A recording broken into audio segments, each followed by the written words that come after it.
All right, we have to start by talking about the Dallas Mavericks, who have been just snake bitten over these last few weeks. In the aftermath of the Anthony Davis trade, Davis went down for multiple weeks after playing just one game for this team. And now, more catastrophically, Kyrie Irving is out for the rest of this season, probably a significant chunk of next season as a I mean, result of how could tearing he his not be? ACL. Yeah, I mean, I guess, yeah, it all depends on his recovery time, but he tore his ACL in a game earlier in the week. And now the Mavericks are down to basically a bare bones team. We're talking now publicly about Anthony Davis shutting it down potentially for the rest of the season. I know on social, Rachel, you had a pretty strong take about this Kyrie injury, specifically pointing to the minutes load that he has been on really since the Luka Doncic trade. Kyrie Irving has been the most played player in the NBA, during the post Luka stretch. Just explain that. Explain why you feel so strongly that Kyrie's minutes contributed to this injury. Well, it's funny. I would not use the word snake bitten like you just did, because I think there are factors around the team that didn't necessarily cause either of these injuries, Anthony Davis or Kyrie Irving, but created an environment where they may have been more likely to happen. And this is obviously a thing. The Dallas Mavericks in particular have told us it's a thing, that you can create an environment where injuries are more or less likely to happen, because that's one of the reasons they gave for trading Luka. They said that his poor habits created him not being as healthy and well conditioned enough that injuries were more likely to happen. And they were worried that he was going to become more and more injured in a way that would be detrimental to the team down the road. So not only am I familiar with this concept, I know the Mavericks are familiar with this concept. And when you have something like an ACL injury, it's not an overuse injury. I want to make it clear. I am not saying that he played so many minutes, he wore himself down, and this became an overuse injury. But I know for a fact that when, and you know it too, Chris, when your body is tired, everything is different. There are, I'm talking about reams of scientific studies of your reaction time slows, your ability to absorb contact changes, the way your muscles react changes when you are exhausted. And you cannot tell me that at Kyrie Irving, who is a smaller guard at his age on the other side of 30, with a significant injury history, should have been playing the most minutes in the entire league for the last 6 weeks straight. Not in a league where Tom Thibodeau exists. You should not have had Kyrie Irving being the one who plays the most minutes. So I am not saying that Kyrie Irving tore his ACL because of an overuse injury. I understand how ACLs work. But I also know that when your body is exhausted, you create conditions for to become hurt more easily. And any medical trainer will tell you that. And that is what I am talking about. And Anthony Davis, by the way, the dirty little secret is he probably should not have come back from the previous injury that he had because he was out from the Lakers as quickly as he did. And he was out on the court at a time he probably shouldn't have been, because he was trying to prove the trade right. He was trying to help Nico, not out of the goodness of his heart, but just because if you were on the other end of that trade and everyone's saying, man, Dallas got hosed, well, you're the one who they're saying isn't good enough. So you want to get out there and show how good you are and show that this was a good deal and show that you guys can go and win a title together. And that short window is okay. So he came back earlier than he should, which again created conditions to make it more likely that he got hurt. So neither of these injuries was inevitable, but I'm also saying that neither of these injuries was completely impossible to even conceive could happen, because the conditions were created to make injuries more likely. And again, I know the Mavericks know that this is possible because it's one of the justifications they created for trading Luka in the first place. However it happened, I mean, can't. do you disagree? No, I don't disagree. I don't feel like I know.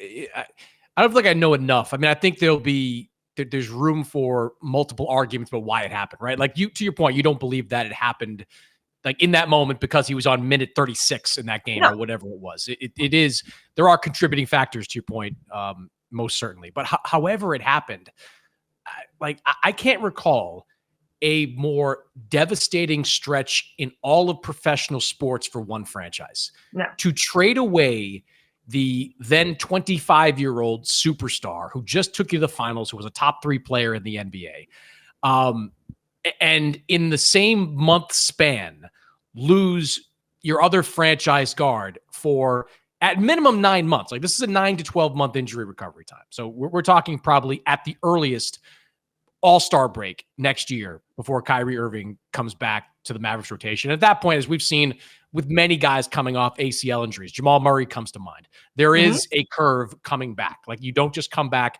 as the same player. So right now, the Mavericks, who were very public about the fact that when they traded Luka, they felt like they were opening up a 3 to 4 year window. And I would argue it's most probably 3, given the ages of those stars. That they were opening up. That included this season. Right, including this season, a 3 to 4 year window. Now this season is bust. Next season, it's looking very unlikely that they can get it together. And after that, who knows? Like, who knows if Kyrie Irving is the same player that he once was coming back from this injury? Does he have the same burst? Does he have the same confidence in that knee? It's not a 25-year-old coming back from this injury. It's a soon-to-be 33-year-old that's coming back from this injury. Moreover, like, now the Mavericks front office, led by Nico Harrison, who is just, got to be turtling in his office right now. Like, they've got to decide what to pay this guy. Like, he's extension eligible next summer or this summer. Do you give him an extension and roll the dice that knee is going to hold up, but he's going to be able to be the same player for the next 3 or 4 years? Do you let him go into the contract year and say, prove it? And if it works out, we'll sign you to a new deal next summer. I mean, this is catastrophic in every possible way. This is and when you throw in the fact they were in the finals last June, like, this is the most shocking fall from grace than I could ever remember. But again, they created the conditions for this to happen, which is why I would not say snake bitten. I'm not saying it was inevitable that this happened, but the conditions they created, which was going away, they shortened their own window. He got up in the press conference and said, we have decided to shorten our own window, which is something I have never heard before in professional sports. They decided to shorten their own window by betting on 2 players over the age of 30 with significant injury histories. That is not a condition that just happened to them. That is not a bad luck of the draw. That was a decision. They had won the lottery with Luka Doncic, literally. And yet they decided, we don't need it. We want a shorter window with 2 players who are more injury prone, who are older, who, if they do get injured, will have, to your point, longer recovery times, less ability to bounce back. I think you're right. I think it's the most devastating month that I can remember in pro sports for a franchise and its fan base. But the difference is this didn't happen to them. They created the conditions for this to happen. They took risks knowing that this had a larger chance of happening than when they started the month. And that's the thing that I can't get over. I don't know Patrick Dumont. I really don't. I've met him once or twice. I don't know the family at large, the Adelson family at large. Again, I've met her once, but I know Nico Harrison. He's a smart guy. He's the one that made all the trades that we were praising in the NBA Finals last year and when they won the Western Conference so handily. He's a smart man. Jason Kidd is someone I have a lot of respect for in basketball. So I just don't understand why you would set yourself up for these conditions that made the situation they're in not inevitable, but more likely. And here we are. This basketball season, when your favorite stars score buckets, we're alley-ooping you an opportunity to win money from watching sports with Underdog. Do you want to win up to 1,000 times your money? You can with Underdog. To play, choose whether a player will go higher or lower on one of their stats: points, assists, rebounds, and more. You can play with as little as $1, and if you get everything right, you can win up to 1,000 times your money. So turn $1 into $1,000 with just your hoops knowledge. This week on Underdog, I'm looking at the Lakers' schedule and picking Luka Doncic for higher than 22 points and LeBron James for higher than 7 assists. It still sounds weird saying those names with the LA Lakers. So download the Underdog app and sign up now using the code OPENFLOOR to unlock a special offer of up to $1,000 in bonus cash when you make your first deposit. Join in on the fun today when you sign up with the promo code OPENFLOOR.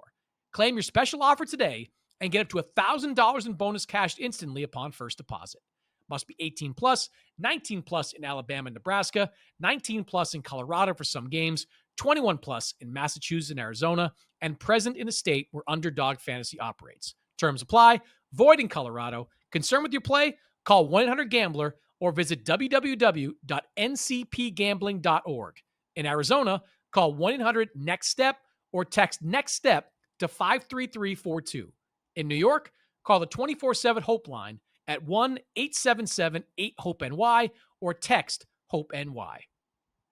So now the question is, what's the play? Like, to what I was alluding to earlier, like, do you give Kyrie a contract, that he wants? Or do you roll the dice and, hope he comes back next year? You can re-sign him in the summer of 2026. Like, I mean, I've seen some suggestions. Our buddy, Tim Bontemps over ESPN suggested that they trade AD this summer. AD's got 2 more guaranteed years left on his contract after this one. Like, do you think it's possible Anthony Davis has played the one game he's ever going to play in Dallas, in which case would make this an even wilder story down the line? I mean, I don't think Nico Harrison can trade Anthony Davis with everything else that he has already done. I think there's a little bit of in for a penny here, but I do understand what Tim is saying. I don't think Tim is crazy. I've heard people in the fan base saying the same thing. The theory is, and I'm not saying this is what I would do, but Tim's theory and the theory of some of the fans that we've seen online say is, look, Anthony Davis is never going to have more trade value than he will this summer. And that you basically don't have the setup that you wanted. You were betting on this 3-year window, let's call it. Year 1 is done. Year 2 is likely done. So you are basically, if you keep AD, betting on the fact that in year 3, everything is going to go right for you to win a title. You are betting on a 1-year window with 2 guys who are now closer to 35. Well, that year three, Kyrie would be close to 35. AD would be close to 34. So they're right. That is, they're so that is why by keeping, I mean, that's the thing. It sounds crazy when you say it out loud. Oh my God, trade AD this summer. And by the way, this is part of why, again, you don't get into this position in the first place. But now that we're here, I'm not sure I would do it, but I get the line of thought. Play it out for me. What's the best case scenario? Chris, what's the bet? If you're Nico Harrison and you're trying to sell the fan base on, look, this isn't as bad, or this is our plan, what's the best case scenario? It's not to win this year. That's impossible, right? It's not to win next year, unless they pull off some other trade that I don't even know is possible because half their assets are gone, not more than that. So it's not really possible next year. You're going to get half a year of Kyrie. And to your point, he's not going to be Kyrie Irving. He's going to be working my way back Irving. And by the way, who's to say Anthony Davis doesn't get hurt for a chunk of next season too? Because again, he's getting older and has a significant injury history and is a big man. And we know that obviously sometimes has its own set of things to deal with physically. So what's the play if you were trying to say, I'm going to keep Anthony Davis and we are going to win when and how? What's the scenario where that becomes true? The end of that sentence. The best case scenario is the 2026-2027 season. That is the best case scenario. 35-year-old Kyrie and a 34-year-old AD? That's the best case scenario. There's no other way to look at it. Like, is that the scenario that you would bet on, or would you trade AD and start rebuilding? Because I would say this, options, right? I don't like to advocate for anybody getting fired, but Nico Harrison can't be the guy that rebuilds this team. You can't trade away Luka Doncic and say, well, it didn't work. Let me trade away Anthony Davis and get a picks package that is a fraction of what Luka Doncic would have fetched and be the one to rebuild it. That can't be what happens there. I think if you're Nico Harrison, you've got to continue to double down. Like you've got to either, give Kyrie maybe a shorter extension. Maybe it's a 2-year extension instead of a 3-year one or whatever they were going to negotiate this summer. And you cross your fingers, hope he comes back earlier than expected next year, hope that they stay healthy going into 2026 when Derek Lively is a year older, some of the other young pieces that they have there still around, still contributing. Look, I don't buy any of it, right? Like, I don't believe this. I'm giving you the possibility, but I don't believe it to be realistic. But that's all Nico Harrison could do, because if you do tear it down, the people in Dallas aren't going to let you do it. Like, you can't be the one to do it after you traded their hero, their god, raised ticket prices, which is something else they tried to do. That's another just that's where I get back to, I don't understand what they're doing. You absolutely cannot look at a fan base you have just devastated and say, oh, by the way, it's now going to be more expensive to walk in the building, because newsflash, they're not going to walk in the building then. it's not just you're hurting them, you're hurting yourself. There is a point. Everyone has a breaking point, right? People will not pay $1 million a game to go see the Mavericks, right? So you can just work your way down from there.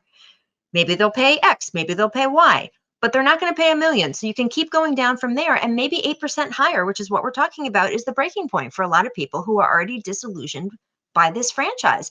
And I agree with you, Nico can't be the one to rebuild it. But if I owned the Dallas Mavericks, if I wasn't Nico who had to double down to keep his job, but if I was the owner of the franchise, or if you made if you did the Green Bay model and made the fans the owners for the day or the year or the season or whatever, I don't know if the sunken cost of having made this trade is the justification for now ruining the next 3 years of your franchise, or whether you just have to acknowledge what we all knew the night at 11 p.m., Chris, that trade for Luka was a huge mistake. Sending him away was a huge mistake. And the Piper, I guess, is coming to call earlier than we thought. But I think the Piper is coming to call, man. I don't see the scenario where this you work your way out of this.